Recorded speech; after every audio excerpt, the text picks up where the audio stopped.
I'm a Catholic priest and a Zen sensei, sensei in the Soto Zen tradition. I'm a Catholic priest. I serve at Notre Dame, which is a church just 2 or 3 blocks from here, 114th and Morningside Drive. You're always welcome. They have masses in French, English, and Spanish. So I've been here. This is at least my 4th time, if not more. At least my 4th time. Once a semester, I come and give a teaching. So I thought today I'd especially talk about the environment, Buddhism and the environment. Since I just got back from the climate conference, the COP21, which closes tomorrow. We were there for the second half. We being I'm part of what's called the Contemplative Alliance, which is an arm of the Global Peace Initiative of Women, founded by Nina Merriam and Sister Joan Chittister, who's a famous Benedictine sister and lecturer and prophet. Our focus, as Contemplative Alliance might indicate, is on the spiritual dimensions, interfaith dimensions of the evolving global consciousness. And so Nina is loosely affiliated with the UN and other organizations. So we were invited to give a presentation at the COP21. Now when we got there, well, first of all, we did have a little pilgrimage to the Place de la République, where they have a monument to the terrorist attacks. You weren't around, as I was, for 9/11 here in New York. Union Square became a monument with all the statues covered with candles and writings, papers, etc. Well, that's what happened. The statue of the Republic in the Place de la République in Paris has candles and writings, etc., papers all around it. So it's a reminder of the precarious state in which we live on many levels in our world today, and then the climate is really just one of them. But that was very moving. The conference itself took place at the Place des Expositions, the regular place for big expositions and conferences, just in the northern suburb of Paris, Le Bourget. It's kind of like a Javits Center here in New York, although not quite as permanent structure. This was kind of like almost like a big circus tent, really. There were 2 main buildings. The main building was for the bigwigs who were debating politics. We didn't go into that. Although on the shuttle bus, when I went on the shuttle bus, Branson, what's his name? Richard Branson, the head of Virgin Atlantic, was there. And when we got off, Jane Goodall, who works in Africa with chimpanzees, she was there, and we took a picture with her. But the second building was for the public, open to the public.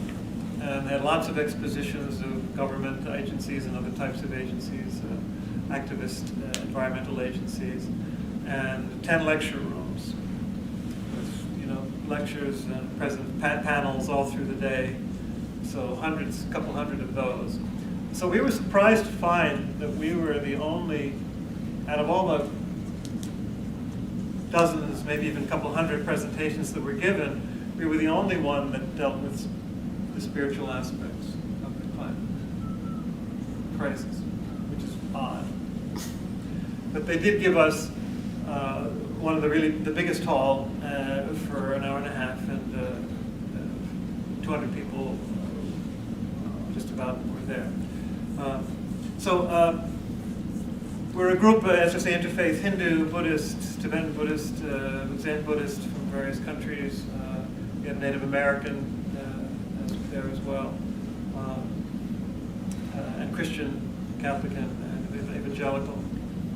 The evangelical Richard Cizik has worked with various presidents in Washington over the years. So, mining some of what they said as well as what I said, I'd like to kind of look at it from a Buddhist perspective, taking this koan, this mysterious, provocative saying in Zen Buddhism. They have koans that kind of make your mind, make you go crazy because you can't figure them out. Using the famous one by Master Joshu in the 9th century, Chinese master who was asked by his follower, what is Buddha? What is it all about? In other words, what is Buddha? And he said, the tree in the garden, the oak tree in the garden. Now, for a religious leader to say that instead of saying, well, it's the absolute up in the sky somewhere off on another planet, or it's in the steep. No, it's the whole thing is the oak tree in the garden. You don't have to go any farther than the oak tree in the garden to understand everything and be connected to everything if you just wake up. Just the oak tree in the garden. So obviously the environment is important if the oak tree in the garden is everything. So I'll approach it maybe from 3 different angles that are complementary here of how we can take that and live it, not just understand it, because the point is to get beyond your mind and into the whole experience of connection. So that's the first thing, connection. The oak tree in the garden, well, that means you're supposed to be there, connected to it, your oneness with it, your relationship to it. There's an obvious sense in which we're one with the environment, all traditions, everyday life, the fact that we eat, drink, that our bodies are from the earth reminds us that we're connected to, that we're connected to the environment organically, literally organically. But there's more to it than that, and modern science again emphasizes or clarifies what Buddhism has been teaching for more than 2,000 years, that we are all interconnected. They call it dependent co-arising. That nothing is substantial in itself or independent. No person, no thing anywhere among the galaxies, but everything is interconnected, intrinsically interconnected. Matter and energy. We know that. If a molecule on one end of the galaxy moves, and there's another one on the other end of the galaxy that moves at the same time, even though there's no apparent connection between them. So everything is, as science proves, everything really is interconnected. So that's what Žarko, the Zen master from Croatia, began by saying on our panel. But the first thing we have to realize is that there's no separation. How can we not be concerned about other people who are suffering from environmental degradation? How can we not be concerned about the environment itself, animals, the sky and the earth? Because we're all one. We're all connected. We're not separate. Sometimes we have the illusion that we're a little mind fenced off in a little body, and that we're kind of looking out fearfully on all these things that are outside of us. But that's simply an error. It's illusion, delusion, as the Buddhists would say. Because all the molecules of your body and your energy are connected to all the other molecules in the universe, and so there's just no separation. You are that. You're not just you in the obvious, erroneous sense of this independent entity with all your schemes and plans and separate identity, because there's no separate identity.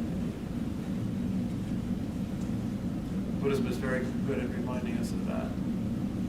So the environment and you are not separate. So how can you not be concerned about you? Because it's you.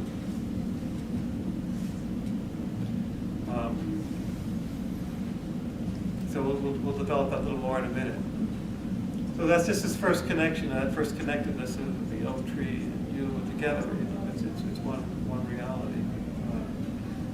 Dogen, the founder of Japanese Zen in the 13th century, said, the real person, the true you, is not someone in particular, someone separate, someone individual as separate, ego, but like the boundless blue of the sky is everyone, everywhere in the world. Whereas the Upanishads say, the Hindu scriptures, this little heart contains everything in the vast universe. And the mountains and the sky, and the birds, the sun and the stars, and the wind and the fire and the lightning are all here. Everything that was and everything that ever was not. right here in the heart.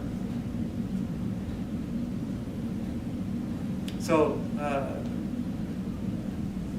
if we wake up to our true identity, we realize we're not separate from anything, and what affects other people, what affects other things, affects us. And as I say, we'll come back to that theme a little more in a second. The other thing is, if you're gazing at something, the oak tree in the garden, just be there, look at it. Shut up, be receptive. Let it speak to you. Let it teach you. Stop imposing your own stuff and your own noise on it. Look at it. Put away your cell phone and just look at it. So that's the sense of wonder. Chokusin Ghost Horse, who was the Lakota member of our panel, startled people, as he always does, by saying, here we are talking about what we're going to do to save the earth. Shut up! Let the earth teach you! Who are you to talk about how you're saving the earth? The earth is going to save you if you just let it speak to you. Obviously, there's so much wisdom in that. Find out what the earth has to say to you, what the animals and the plants have to say to you. Stop imposing your own ideas of how you're going to save the animals and plants. What kind of arrogance is that? What kind of illusion is that? Let it tell you it's way more ancient and way wiser than you are. So shut up and listen. Let the oak tree in the garden teach you. And it will speak to you. It might even scare you how well it speaks to you if you let it. So there was a lot of wisdom in that. And a way to awaken this sense of wonder and appreciation. Too often in the Christian tradition, those of you who are familiar with it, got this notion from the book of Genesis where it says, have dominion over the birds of the air and the fish of the sea and the plants of the earth. It makes it sound like, oh, well, then we're in charge.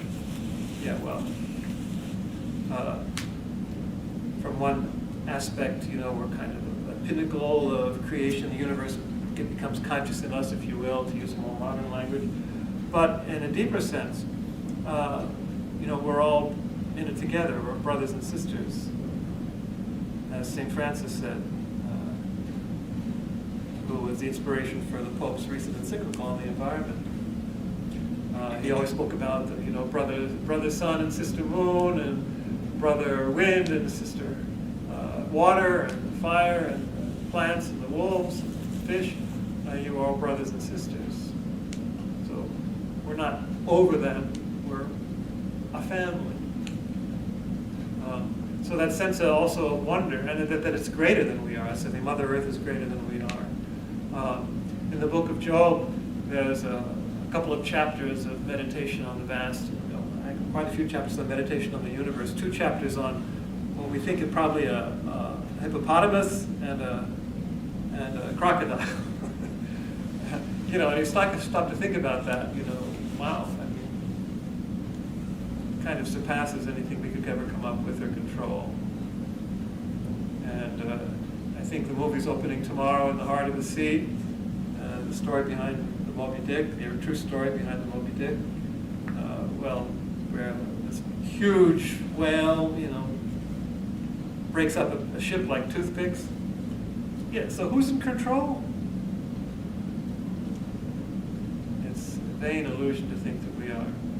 So the sense of wonder, sense of respect, the sense of marveling and listening to nature, which is so much greater than we are.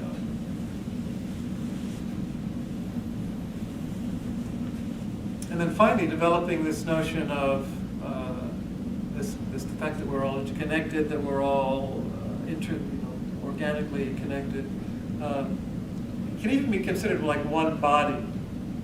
We speak about Mother Earth, as the Pope does too. It's not just a Wiccan concept. Mother Earth and sister, etc., sister and brother.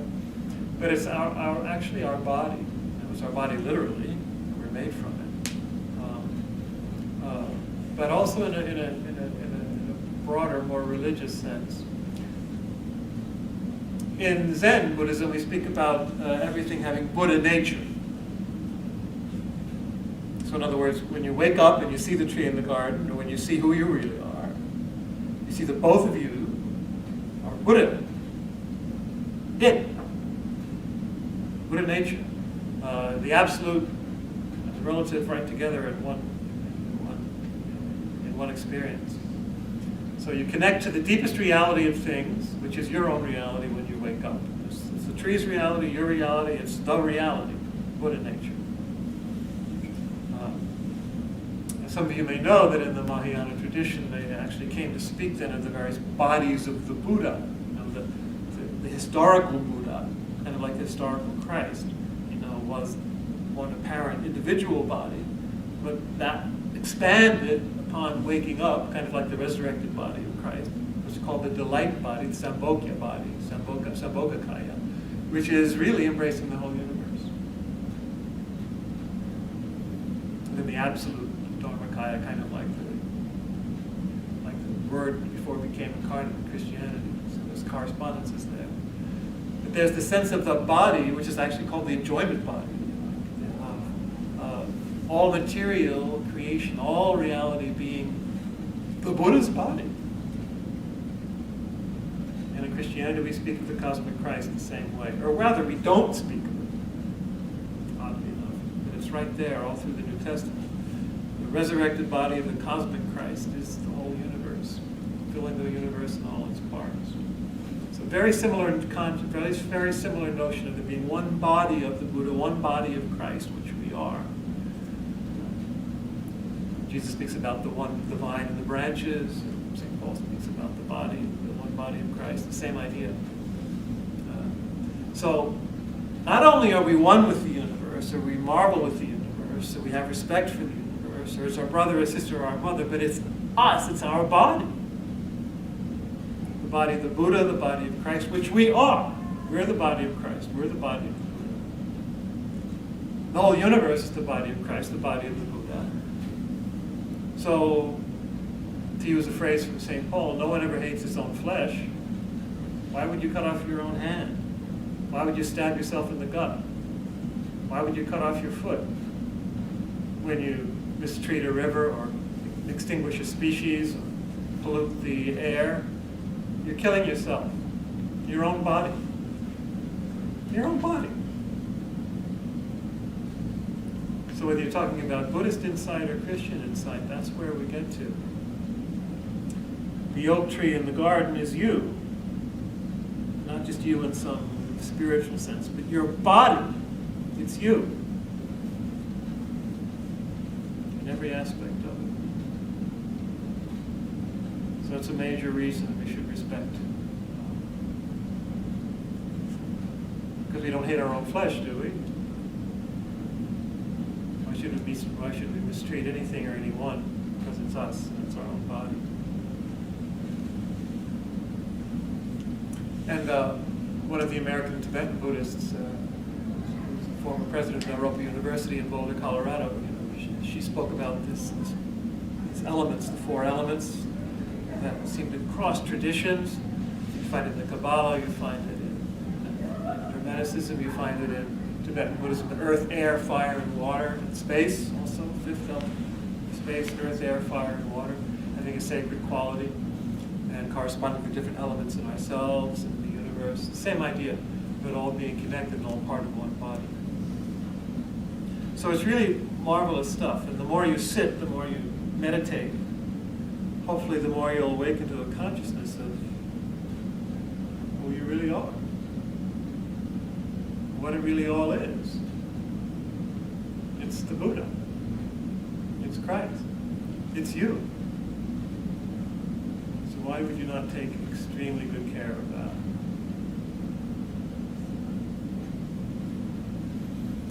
So I'll just conclude with a final tale of my trip. I was on a train coming back from New York from the airport today, and happened to be sitting, and I came into the car, and two lesbians were talking with a 90-year-old Tibetan man. Now, where are you going to find that except New York? Two young lesbians talking with a 90-year-old Tibetan man. And well, the lesbians got off the train, and so I started talking with him too. And he was saying that there should be no discrimination, no discrimination. 90 years it taught him there should be no discrimination. He also said he thought we should colonize Mars, but I don't think that's the right solution. Do you? Maybe we will, but that's kind of a cop-out. Let's mess up the Earth and go to Mars and mess that up after a couple of centuries and go somewhere else. But interesting that here he was with his walker and his cap and everything. He's saying we should colonize Mars. So anyway, we should have a lot of imagination.